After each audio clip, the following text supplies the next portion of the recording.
आप देख रहे हैं ना काम करते हुए, ये कोई मजदूर नहीं है।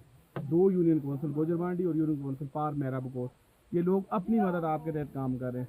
हौसले देखें कितने बुलाने माशाल्लाह। सुबह निकलते, अभी चाय का टाइम था जब मैं पहुंचा हूँ, खुद घर से चाय का सामान लेके आते हैं, पीछे खाना बन रहा है, खाने का सामान लेके आते हैं, पूरा दिन आके काम करते हैं इस अज़म के साथ कि इंशाल्लाह हुकूमत की बेरुखी है, हमारे पास कोई फंड नहीं है, कोई अभी तक किसी तरह से डोनेशन का इंतज़ार करें लोग, कोई भी बंदा जो डोनेशन दे सके यार इस कार्य खैर में।